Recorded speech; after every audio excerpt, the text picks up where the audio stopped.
이제 말씀 듣는 시간입니다. 말씀은 고린도후서 6장 14절부터 7장 1절까지 말씀 함께 교독하겠습니다. 신약성경 292면 고린도후서 6장 14절로 7장 1절까지 말씀 함께 교독하겠습니다. 너희는 믿지 않는 자와 멍에를 함께 매지 말라. 의와 불법이 어찌 함께하며 빛과 어둠이 어찌 사귀며 그리스도와 베리알이 어찌 조화되며 믿는 자와 믿지 않는 자가 어찌 상관하며 하나님의 성전과 우상이 어찌 일치가 되리요. 우리는 살아계신 하나님의 성전이라.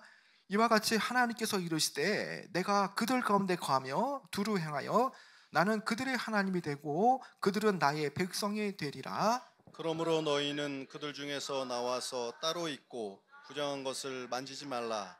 내가 너희를 영접하여 너희에게 아버지가 되고 너희는 내게 자녀가 되리라. 전능하신 주의 말씀이니라 하셨느니라. 그런즉 사랑하는 자들아, 이 약속을 가진 우리는 하나님을 두려워하는 가운데서 거룩함을 온전히 이루어 육과 영의 온갖 더러운 것에서 자신을 깨끗하게 하자. 아멘. 옛말에 이 근주자적 또 금묵자흑이라는 말이 있죠. 이 근주자적, 이 근주, 이 붉은 이 빛깔을 띠는 물건을 가까이 할 때 그 사람은 붉어지게 되어진다는 뜻이고, 금묵, 이 먹을 가까이 하게 되어지면 금묵자흑, 그가 이 검은 먹을 가까이 할수록 그가 검게 되어진다라는 말이죠. 자, 그 의미는 훌륭한 사람을 만나면 그 사람도 어느새 그 사람의 영향을 통해서 훌륭한 사람이 될 수 있고, 그러나 반대로 악한 사람을 만나게 되어지면 그도 악한 사람의 영향을 받아서 인격이 악해질 수 있다는 뜻이죠. 이것을 보면은 우리 어른들이 말씀하신 것처럼 좋은 친구를 만나라, 또 친구를 사귀어서 만나라라는 말이 틀린 말이 아니라는 것을 알 수가 있죠. 여러분, 이것은 그만큼 중요합니다. 이것을 다른 말로 말한다면 인간은 결코 환경으로부터 자유롭지 못하며 그 환경으로부터 큰 영향을 받는다는 뜻이죠. 그래서 여러분, 우리 성도들이 왜 만남의 복을 가져야 되고 왜 만남의 복을 놓고 자녀들, 손주들 위해서 기도해야 합니까? 그만큼 누구를 만나에 따라서 또 어떤 환경에 그가 놓여지냐에 따라서 그 사람의 영적인 신앙도 영향을 받기 때문에 믿음의 친구, 좋은 환경 놓고 기도하는 게 너무나 중요하다는 것이죠. 오늘은 이러한 시각을 가지고 함께 말씀으로 우리가 접근을 하길 원하는데요. 여러분, 이 말씀을 보면은 시간상 제가 다 읽지 않았지만 이미 11절부터 13절의 내용을 보면 바울은 이 교회의 성도들에게 관용을 베풀고 또 화해를 호소한 적이 있습니다. 교회 안에 크고 작은 많은 문제 때문에 교회가 분당과 파당을 짓고 다툼과 분열이라는 그런 상황 속에서 이미 바울은 11절부터 13절에 그들을 향해서, 고린도 교인들을 향해서 13절에 너희도 마음을 넓히라라고 말씀하고 있는 것이죠. 자, 여기서 이 마음을 넓히라고 할 때에 갑작스럽게 14절부터는 내용이 급반전되어집니다. 자, 그것은 뭐냐? 지금 너희가 마음을 넓히라고 그들에게 지금 권면할 때에 자칫 이 말이, 마음을 넓히라는 마음이 자칫 이 본말이 전도되어서 얼마든지 이 불신자들과 연합할 수 있다라는 그런 생각으로 이것이 이렇게 오해될 수 있는 소지가 있기 때문에 지금 바울은 14절부터 원래의 그 의미, 넓은 마음을 가지란 뜻이 그런 의도가 아니라 악한 사람들, 세상에 하나님을 떠난 자들과 영합하고 연합한다는 그런 말이 아니라 오히려 세상의 죄악과 이 불의를 무분별하게 용납하면 안 된다는 것을 말하는 차원에서 지금 이 상황을 전개해서 지금 말하고 있다는 것이죠. 거룩한 삶에 대한 그 권면으로서 분명하게 영적인 연합을 어떤 환경에 어떤 사람과 할 것인가에서 분명히 말하고 있고요. 그리고 이 거룩한 삶을 살기 위해서 믿지 않는 사람과 영적 연합을 금하는 것은 바로 이 말씀의 이 단락에 앞과 뒤의 전후 문맥으로 이해하면 이것이 가장 적합한 말씀일 겁니다. 자, 그러한 차원에서요 14절에 이렇게 말씀하죠. 여러분 14절 한번 읽어볼까요? 시작. 너희는 믿지 않는 자와 멍에를 함께 매지 말라. 의와 불법이 어찌 함께하며 빛과 어둠이 어찌 사귀며. 여러분 이 14절 상반절에 보면요, 너희는 믿지 않는 자와 멍에를 함께 매지 말라라고 말하죠. 이 바울은 멍에를 매지 말라, 함께 매지 말라는 이런 이 명령으로 지금 이 수신자들, 이 편지를 대하는 이들을 향해서 이 불신자들과 동반자가 되지 말 것을 말해줍니다. 그러면서 이 멍에라고 하는 도구, 이 멍에를 함께 매지 말라는 그 어구라고 하는 이 말씀을 신명기 22장 10절의 말씀을 동원해서 소와 나귀를 결의하여 갈지 말라는 말씀을 통해서 지금 함께 멍에를 매지 말라는 말로 지금 권면하고 있는 것이죠. 여러분 구약 율법에는요, 이 동종의 동물이 아닌 이상 이 서로 다른 이런 이 동물들과 함께 이 결의를 함께 이 갈도록 하지 않고 있습니다. 여러분 왜 이 소와 노새처럼 이렇게 다른 동물들을 함께 이 멍에를 지라라고 말하지 않겠습니까? 여러분 그것은 소와 나귀를 함께 멍에를 지면 어떤 일이 생기겠습니까? 여러분 소와 나귀는 분명히 이 힘이 다르죠. 힘이 다르면 이 밭을 갈 때에 이 밭을 가는 이 부분이 이 고르게 되지 않죠. 또 이 소와 나귀의 보폭 차이도 있습니다. 걷는 보폭의 차이가 있기 때문에 이 걷는 보폭의 차이로 인해서 이 위에 이 실어진 이 물건도 떨어질 수가 있기 때문에 지금 이 바울은 이 신명기 22장의 이 이미지의 말씀을 통해서 지금 함께 멍에를 매지 말라. 다시 말하면 신자와 불신자 역시도 영적으로 다른 범주에 속하기 때문에 함께 협력할 수 없다라고 지금 말하고 있는 것이죠. 여러분 물론 그렇다고 해서 이 말씀을 뭐 곡해하거나 오해하면 안 됩니다. 그러면 믿는 사람은 신앙을 위해서 세상에 믿지 않는 사람과 동업 못하거나 아니면 상종을 못하느냐, 아니면 뭐 세상 사람들과 그러면 등지고 성도들은 살아야 되느냐, 그런 뜻은 아니라는 것이죠. 여러분 이 말씀은 믿음의 순수성을 해치는 이런 세상과 타협하지 말 것을 우리에게 지금 바울이 주는 말씀이라는 것이죠. 여러분 세상에 빛이 되어질 그 성도의 이런 정체성이 결국 이 영적인 경계심마저도 허물어지게 되어지면 과연 이 교회는 어떻게 되겠습니까? 그리스도인한 정체성을 상실하면서까지 믿지 않는 자들과 연합하게 되어질 때에 그 문제는 크다라는 것입니다. 빛의 역할을 감당해야 되고요. 우리는 빛의 자녀라 부름 받았는데 우리가 어느새 세상과 영합하고 불신자들의 그 안 좋은 그런 옛적 습관에 동화가 되어서 우리가 어둠을 밝혀야 될 그 직분을 우리가 놓쳐버린다면 과연 우리가 이 주신 그 사명 또 정체성 해야 할 그런 사명 소명 우리 이것을 할 수가 없다라는 것이죠. 여러분 그래서 우리는요 이런 정체성을 허물어 가는 그런 영적 경계심마저도 놓치면 안 된다는 것입니다. 분명히 빛은 빛된 존재로 남아있어야만 어둠을 몰아낼 수가 있다는 것이죠. 이제 바울은 이러한 예증을 5가지의 이 실리를 들어서 서로 이 대등한 관계에서 대조를 이제 이루면서 말씀을 전개합니다.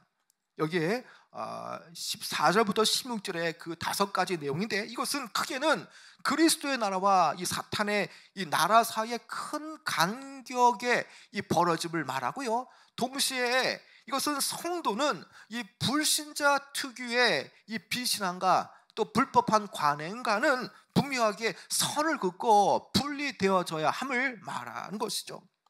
여러분 구체적으로 하나씩 살펴볼까요? 여러분 14절 중반에 의와 불법이 어찌 함께하며, 자 여러분 이 부분을 한번 살펴보고자 합니다. 여기에서 의와 불법이 함께하지 못한다고 말하죠. 여기에서 의는 어떤 그 칭의라는 그런 관점의 의가 아니라 이것은 의로운 생활하는 이 믿지 않는 자들의 그 불법과 반대되는 개념의 이런 의라는 것입니다. 예를 든다면 그 의는 말씀에 순종하는 그런 의가 되어지는 것이죠. 그래서 신자들은요, 의로운 생활하는 말씀에 이 부합된 의로운 생활을, 신앙을 살아가는 자들이기 때문에 믿지 않는 자들, 그리고 불법한 불신자들의 그런 동일한 그 삶의 태도와 이 규범으로 같이 할 수 없다는 뜻이죠. 자, 그 다음에 질문은요, 이 빛과 어둠이 어찌 사귀며 라는 내용이 나옵니다. 여러분, 이 두 번째 이 질문은요, 그리스도인이 이 진리에 헌신된 존재라는 것을 이렇게 말해주죠. 여러분, 이 단락에서 신자를 빛으로, 그리고 이 하나님을 따르지 않는 불신자들에 대해서는 어둠으로 표현합니다. 여러분, 빛은 어둠을 결코 용납해서는 안 되죠. 빛은 어둠을 드러내는 존재입니다. 그러나 반대는 어떻습니까? 어둠은요, 빛을 거부합니다. 그렇기 때문에 이 둘은 양립이 불가하고요, 함께 이 둘은 사귀지 못한다는 것이죠. 여러분, 또 빛과 이 어둠의 대조는요, 예수님께서 이 땅에 세상의 빛으로 오셨기 때문에 그 죄와 사망과 어둠 가운데 있던 우리들, 죄인들, 이 죄로 점철된 인간을 어둠의 권세로부터 구원했다는 점에서 볼 때에 그리스도인은 결코 빛 대신 주님과 함께하기 때문에 죄와 어둠과 함께할 수 없다는 것을 말해주는 것이죠. 여러분, 그 다음에는 15절인데요 여러분, 15절 내용 한번 읽어볼까요? 15절 시작. 그리스도와 벨리알이 어찌 조화되며 믿는 자와 믿지 않는 자가 어찌 상관하며. 이 그리스도가 의와 빛의 이 대표가 되어집니다. 동시에 벨리알은요, 어떻습니까? 이 불법과 어둠을 대표하는 존재라는 것이죠. 이 벨리알은 이 히브리어 음력으로 이 벨리알이라는 그런 음력이 되어지는데 이것은 사악하고 무지하다는 뜻입니다. 그리고 유대 문학에서는요, 이 벨리알을, 이 존재를 말할 때에 이것을 악마의 왕이라고 말하죠. 악마의 왕. 그리고 또 신약에서는요, 이 벨리알에 대해서 불법의 사람을 말합니다. 여러분, 결국 이 본절에서, 이 말씀에서 말하는 바가 무엇입니까? 이 무가치하고 가장 불법한 존재인 벨리알, 바로 벨리알, 그가 사탄이라는 것을 지금 말하고 있는 것이죠. 여러분, 어떻게 이 그리스도와 의와 빛이 되어지는 그리스도와 어떻게 이 불법과 어둠의 대표인 사탄이 함께 할 수가 있겠습니까? 여러분, 15절 하반절을 볼까요? 거기에 보면요, 믿는 자와 믿지 않는 자가 어찌 상관하며 라고 말씀합니다. 여러분, 분명 믿는 자들은요, 그리스도 안에 있는 사람들입니다. 믿지 않는 자는요, 분명하게 영적으로는요, 그들은 세상에 있다 말하지만 영적인 측면에서 본다면 그 사람을 지배하고 있는 그 벨리알, 사탄의 그 지배 구조 안에 있다라고 볼 수가 있는 것이죠. 그래서 이 그리스도와 벨리알이 서로 속성상 이 대치되어지듯이 믿는 사람과 믿지 않는 자가 함께 상관할 수가 없다는 겁니다. 같은 길을 갈 수가 없다는 것이죠. 여러분, 다섯 번째 질문은요, 가장 중요한데 그것은 하나님의 성전과 또 우상이 이 어떠한 일치도 존재하지 않는 그런 것을 이제 나타냅니다. 여러분, 16절 좀 긴데 같이 한번 읽어볼까요? 16절 시작. 하나님의 성전과 우상이 어찌 일치가 되리요? 우리는 살아계신 하나님의 성전이라. 이와 같이 하나님께서 이르시되 내가 그들 가운데 거하며 두루 행하여 나는 그들의 하나님이 되고 그들은 나의 백성이 되리라. 여기 보면요, 이 상반절에 보면 하나님의 성전과 또 이 우상이 어찌 일치가 되리요라고 말합니다.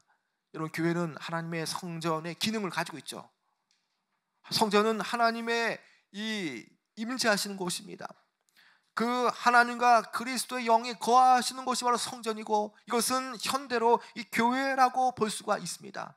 다 거룩한 장소, 바로 하나님의 거룩하신 분이기 때문에 하나님이 그곳에 계시면 그 자리가 거룩한 장소가 되어지는 것이죠.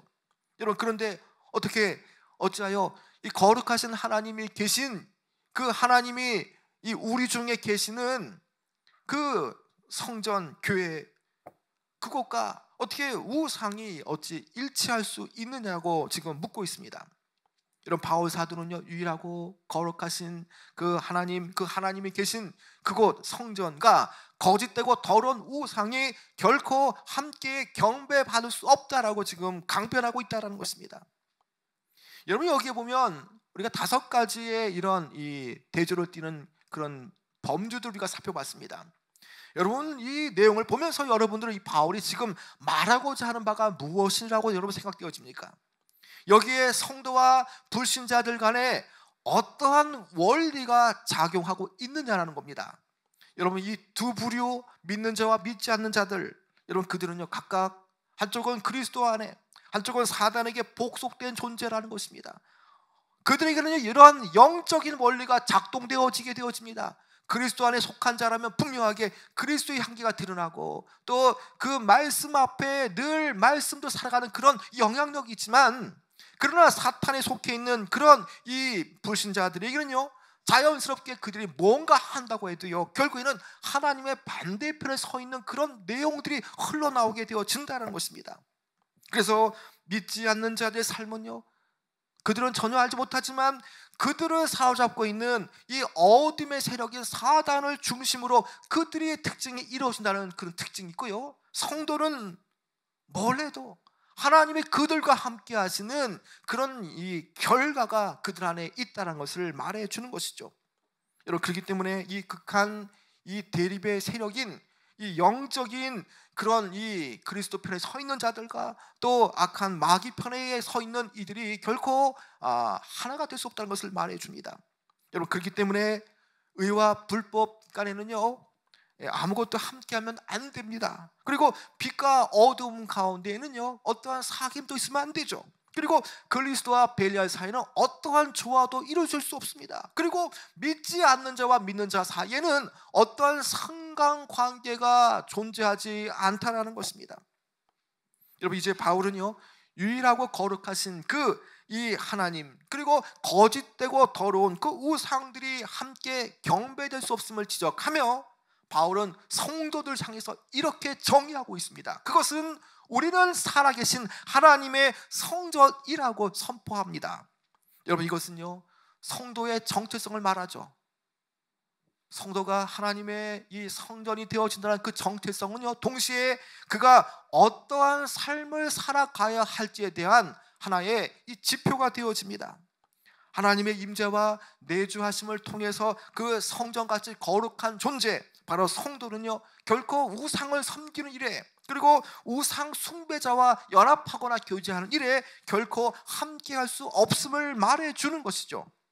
여러분, 이 성전 개념은요 신약시대로 오게 되어지면 바울을 통해서 이 고린도 전서에서는요 개개인 한 명 한 명, 바로 이 성도들 한 명 한 명이 개인적으로는 그리스도의 몸이 이루어지기 때문에 성전이라 말하고요, 또 전체로서의 공동체로서 이 성도들의 이 회중을 바로 이 공동체적인 의미에서 바로 이 하나님의 성전으로 간주하죠. 여러분, 왜 우리 성도들 개개인이 왜 바로 이 그리스도의 몸 성전이 되어집니까? 여러분, 그것은 예수님께서 친히 자신의 피값으로 사셨기 때문에 구원받은 자들, 성도들은 바로 하나님의 몸, 바로 그리스도의 성전이 되어지는 것이죠. 예수님께서 십자가상에서 인간이 저지른 그 죄로 말미암아 그 받아야 할 심판과 저주를 다 예수님께서 받으시고 율법의 저주에서 우리를 속량하셨기 때문에 우리는 그분의 것입니다. 구약의 임마누엘의 하나님, 그 뜻이 무엇입니까? 즉 자기 백성 중에 거하신다라는 그 말씀 아닙니까? 그 임마누엘의 하나님이 그들 가운데 계시리라라는 그 말씀의 약속이 언제 성취되었습니까? 여러분, 바로 그것은요 신약시대 때 이루어졌다는 것입니다. 그리스도를 통해서 성취되었다는 것입니다. 구약시대 때는 성령, 바로 하나님의 영, 그리스도의 영, 하나님을 나타내고 그리스도를 나타내는 성령이 구약시대 때는 단회적으로 기름 부음 받을 때에 임하셨다가 그 사역이 종결되어질 때는 떠났습니다. 그러나 신약시대 어떻습니까? 오순절날 성령 강림을 통해서 누구나 예수 그리스도를 마음에 영접한 자들에게는요 성령이 그의 마음 안에 내주하신다는 것이죠. 바로 그것이 무엇입니까? 우리 안에 거하시는 바로 이 성령의 방식을 통해서 하나님이, 예수님이 우리 중에 거하신다는 뜻이 되어지는 것이죠. 여러분, 그런 차원에서요, 하나님이 임재하시는 성전은요, 우리 개개인이 얼마든지 심령 성전을 세울 수 있다는 것을 우리에게 분명히 말씀하는 것이죠. 여러분, 16절 하반절에 이렇게 말씀합니다. 내가 그들 가운데 거하며 나는 그들의 하나님이 되고 그들은 나의 백성이 되리라. 여러분, 물론 이 말씀은요, 레위기 26장 11절 12절의 말씀입니다. 여러분, 여기 이 말씀 보면요, 지금 이 16절 이 하반절에 있는 말씀처럼 내가 그들 가운데 거하며 나는 그들의 하나님이 되고 그들은 나의 백성이 되리라. 여러분, 이 말씀의 응답은요, 신약시대에 예수님께서 부활 승천하신 이후에 나와 똑같은 분을 너에게 보내려 할 때에 성령을 보내심을 통해서, 성님의 강림하신 사건을 통해서, 우리 중에 임하심을 통해서 바로 그리스도를 우리가 매일매일 만나는 듯한 그러한 영적인 연합이 성령을 통해서 그리스도께서, 하나님께서 우리 안에 거하시고, 또 그분은 우리의 하나님이 되어지고 우리의 예수님이 되어지고 우리가 그분의 백성이 되어지는 그런 방식이라는 것이죠. 그래서 바울은요, 이 레위기서의 말씀을 통해서 어떻게 말합니까? 바로 영적 이스라엘이라고 말할 수 있는 그 성도들은 바로 하나님이 거하시기 때문에, 하나님이 그들 가운데 있으시기 때문에 부족함이 없도록 거룩함을 유지하라라고 말씀하는 것입니다. 여러분, 바로 이것이 14절부터 16절에 이어지는 바로 이 계속되어진 질문의 결론이라는 것입니다. 여러분, 그래서 믿는 자들과 믿지 않는 자들은 결코 타협하거나 섞여서는 안 되는 근본적인 이유가 바로 무엇입니까? 하나님은 거룩하시고 살아계신 하나님의 이 성전 되어지는 이 성도들 안에 임하시기 때문에, 하나님이 거룩하시기 때문에 성전 되어진 우리 또한 거룩해야 할 것을 말해주는 것이죠. 여러분, 그럼에도 불구하고 성령을 거스리고요, 자신의 몸을 내어 던져 세상의 정욕과 세상의 탐심, 쾌락을 쫓아가는 그들에 대해서 여러분, 갈라디아서 3장 3절에는 어떻게 말씀합니까? 그들에 대해서 성령으로 시작해서 육체로 마치는 일이라고 말하고 있다는 것입니다. 성령으로 시작했다는 것이 무엇입니까? 처음에는 믿음으로, 신앙으로 시작했다가 결국에는 믿음에서 이탈되어지고 세상을 쫓아갈 때에 결국에는 성령으로 시작했지만 결국에는 육체로 맞춰진다라고 말하고 있다는 것이죠. 골로새서 3장 5절과 6절에 이렇게 말씀합니다. 그러므로 땅에 있는 지체를 죽이라. 곧 음란과 부정과 사욕과 악한 정욕과 탐심이니 탐심은 우상 숭배니라. 이것들을 말미암아 하나님의 진노가 임하느니라라고 말씀합니다. 여러분, 믿는 자들은요, 하나님의 영에 거하시는 성전이기 때문에 온갖 죄악과 더러움과 음란과 정욕, 우상 숭배와 관계되어서 성전을 더럽혀서는 안 된다는 것입니다. 여러분, 이제 17절로 가게 되어지면요, 바울은 이 성전에서 수종드는 이 제사장의 이미지, 그리고 이 나실인의 그 심상을 가지고 17절의 말씀을 전개하는데, 여러분 17절 말씀 읽어볼까요? 시작. 그러므로 너희는 그들 중에서 나와서 따로 있고 부정한 것을 만지지 말라. 내가 너희를 영접하여. 여기에 보면요, 이 중반절에 보면요, 따로 있고 부정한 것을 만지지 말며라고 말하죠. 여러분, 여기에 따로 있고라는 말을 한번 잘 생각해 보시기 바랍니다. 여기에 따로 있고라는 이 히브리어 이 아포리스테네라는 이 말은 아포리조의 명령인데, 이 아포리조란 말은요, 경계를 그어서 이 다른 것들로부터 구별되어진다는 뜻입니다.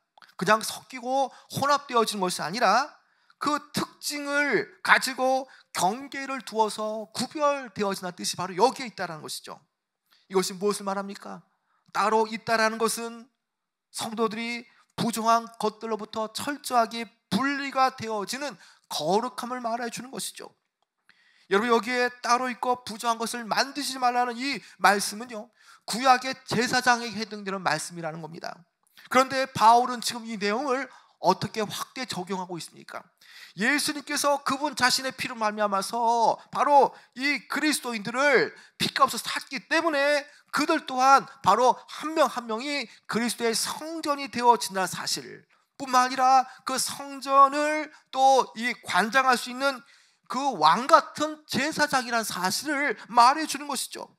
그래서 그 신분이 승격되어졌기 때문에 제사장과 같은 고귀한 신분을 가진 자들은 결국 세상과 타협할 수 없다라는 그런 말씀하고 있다는 것입니다. 그래서 17절에 따로 있고 부정한 것을 만지지 말라는 말씀을 하고 있다는 것이죠. 그런데 여기에 이 내용이 결국에는 이 바울은 이사야서 52장 11절의 말씀과 이렇게 연결시켜서 그가 의미를 부여하고 있습니다. 이사야 선지자가 52장 11절에 말씀하는 바가 무엇입니까? 바벨론에서 떠나라고 말씀합니다. 그러면서 너희는 떠날지어다 떠날지어다. 거기서 나오고 부조한 것을 만지지 말지어다. 그 가운데서 나올지어다. 여호와의 기구를 매는 자여 스스로 정결케 되어질지어다. 여러분 여기서 따로 있고라는 17절의 말씀과 이사야서 52장 11절의 말씀인 이 떠날지어다라는 뜻은 영적 분리를 말합니다. 죄악에서 떠나야 되고 또 이 죄악의 도시인 영적인 간음과 영적인 혼합의 도시인 그런 바벨론에서 떠나라는 것이죠. 부정한 것을 만지지 말라는 말씀은요, 바벨론이라는 그 도시에서 나와 있던 것을 말합니다. 어떠한 것도 죄악된 이방인의 그 총체적인 그 삶에서 그 바벨론을 떠날 것을 분명하게 말씀하고 있는 것이죠. 여러분, 이 바벨론을 떠나라는 것은요, 결국 부정한 것에서 떠나라는 말씀이 되어집니다. 여러분, 우리가 왜 영적인 바벨론에서, 영적인 세상에서, 잘못된 곳에서 나와야 되겠습니까? 여러분, 성도들이 또 믿음으로 구속되어진 자들이 정말 믿음이 없다면요, 또 믿음이 흔들린다면요, 이 영적으로 분리되지 않는다면요, 결국 이런 다시 부정한 것들에 의해서 되치게 당할 수가 있다는 겁니다. 여러분, 그래서 당연히 그리스도인이라면 응당 너희는 세상의 빛이라는 말씀처럼 주님이 주신 그 말씀으로 빛을 비춰야 될 뿐만 아니라 그 사실을 주지하여서요, 부정한 것으로부터 날마다 성별되어지고 구별되어지는 그런 거룩함에 이루어지게 나가는 것입니다. 여러분, 7장 1절에 이제 결론부인데요, 7장 1절에 어떻게 말씀합니까? 여러분, 7장 1절도 읽어볼까요? 시작. 그런즉 사랑하는 자들아, 이 약속을 가진 우리는 하나님을 두려워하는 가운데서 거룩함을 온전히 이루어 육과 영의 온갖 더러운 것에서 자신을 깨끗하게 하자. 여기에 그 바울이 고린도 교인을 향해서 이 거룩함을 온전히 이루고자 이 권고할 수 있는 근거는 어디에 이 근간을 둡니까? 여러분, 그것은요, 바로 약속이라는 것입니다. 그 마치 언약의 약속처럼 그 약속에 근거하고 있습니다.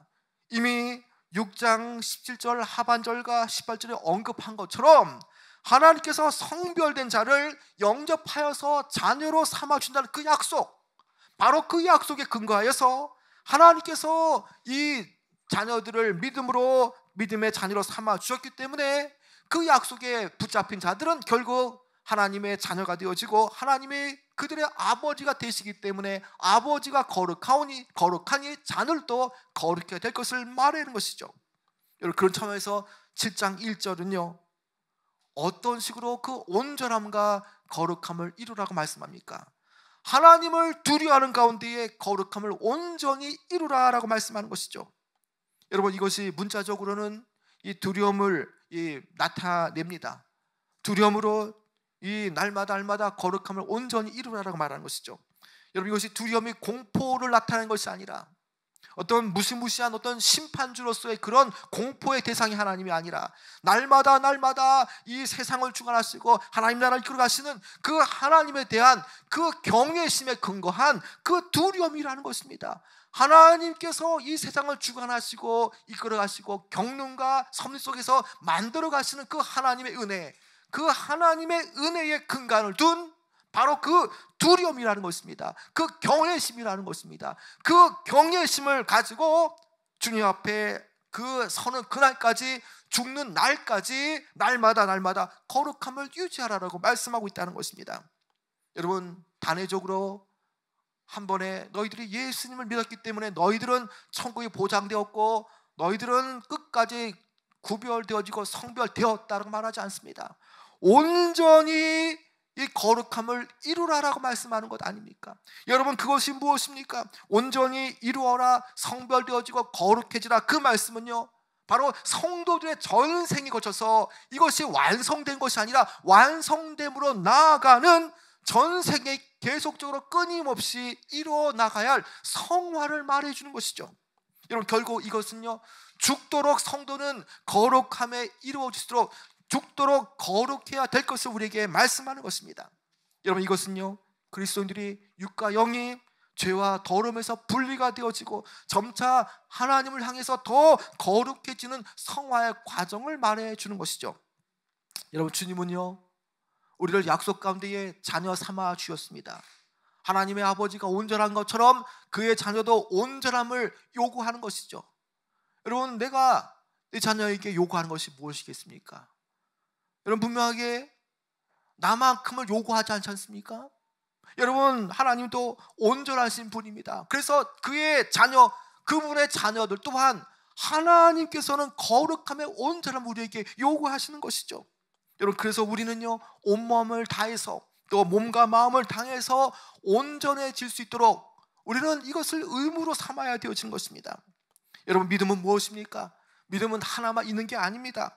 여러분, 고린도후서 7장 1절의 말씀에 근거하여서 그 믿음은요, 하나님을 두려워하는 가운데에 동시에 거룩함을 온전히 이루어가는 것을 말합니다. 그래서 믿음의 한편은요, 믿음뿐만 아니라 예수 그리스도를 믿는 그 믿음뿐만 아니라 삶의 모습으로서 거룩해져 나가고 구별되어지고 따로 떼어서 구분되어지는 그 거룩함, 그 성결함이 바로 성화의 과정, 여기에 포함되어 있다는 것입니다. 여러분, 오늘 이 말씀을 신앙적으로 보게 되어지면요, 이 불신자들은 얼마든지 성도들로 하여금 그리스도를 향한 진실함과 또 깨끗함에서 벗어나도록 할 가능성이 있습니다. 여러분, 그렇기 때문에 성도는요, 세상적으로 영적으로 거룩과 순교를 지키기 위해서 늘 영적인 분리가 이루어져야 하는 것입니다. 여러분, 그래서 믿음 없는 불신자들과 영적인 연합은 조심해야 되는 것이죠. 우리는요, 나의 그런 영적인 부주함 때문에 알게 모르게 불신자들과 멍에를 함께 맬 수가 있습니다. 여러분, 그럴 때에 자신도 모르는 이 불신자들의 관계 속에서 우리는 어느덧 우리의 기준치가 낮아지게 되어지고, 그리고 또 온전함을 이루는 과정 속에서 우리는 서서히 이탈될 수도 있다는 것입니다. 여러분, 그래서 우리에게 무엇이 필요합니까? 매사에 이 영적으로 매사에 주의함이 필요하지 않습니까? 삶의 현장에서 구체적으로 이 불신자와 불신앙적인 일에 얽매이지 않도록 우리는 영적인 안목을 가져야 되고요, 굳은 신앙을 우리는 가져야 한다는 것입니다. 말씀 그대로 말씀하시는 그대로 살아내는 것, 그것이 기준이 되어지고 그것을 허물거나 낮추는 것이 아니라 우리는 날마다 그 주신 말씀 그대로 우리는 끝까지 죽기까지 온전함을 이룰 수 있도록 거룩함으로 나가야 하는 것이죠. 여러분, 이제 말씀을 맺고자 합니다. 믿는 자와 믿지 않는 자, 그리고 의와 불의와, 그리고 그리스도와 벨리알, 성전과 우상이 양립하여 존재할 수 없듯이, 결코 조화를 이룰 수 없듯이 우리는요, 하나님의 성전이기 때문에 동시에 우리는요, 세상 가운데 세상 풍조를 동경하거나 아니면 세상의 안락함과 또 이생의 자랑, 안목의 정욕, 그리고 이런 우상 숭배와 탐심에 우리는 빠질 수가 없는 것입니다. 여러분, 우리 안에 여전히 버젓이 이러한 것들이 자리 잡고 있다면 우리는 이것을 떨쳐보내야 하는 것입니다. 여러분, 이런 것들은 다 무엇입니까? 하나님께서 자녀로 약속을 주셨던 그 사실로 볼 때에 하나님께서는 전혀 우리에게 영적으로 어울리지 않는 것들에 대해서 포기하기를 원하시고 있다는 것이죠. 여러분, 성도는요, 옛날 방식 그대로 살아서는 안 됩니다. 과거의 음란과 부정한 습관과 또 정욕과 탐심에 굴복되어서는 안 된다는 것이죠. 그런 영적인 쓰레기를 버려버리고 그런 쓰레기가 가까이 올 때 우리는 내 스스로 그것과 단절될 수 있는 영적인 거룩함, 그리고 성화와 또 그런 이 분리가 우리 안에 필요하다는 것입니다. 여러분, 우리는요, 다 살아계신 하나님의 성전입니다. 우리를 통해서 하나님을 우리는 볼 수 있어야 되는 것입니다. 그래서 하나님께서 우리를 얼마나 사랑하셨습니까? 땅에서 부패해서 죽어야 할 그 육신을 살아계신 하나님께서 그분의 임재할 수 있는 그 장소, 거룩한 처소로 우리를 만나주시고 또 우리 중에 임하시고 거하시기 위해서 바로 예수 그리스도라는 방식으로, 그리고 예수님께서 부활 승천하시고 하나로 올라가셨을 때에 그분을 매일매일 만날 수 있도록 성령의 방식으로 우리 안에 내주하셔서 하나님의 성전을 통해서 우리가 하나님의 성전이 되어서 우리를 만나 주신다는 것이죠. 여러분, 바로 이것이 무엇입니까? 하나님께서 믿는 자들의 아버지가 되신다는 표시이지 않습니까?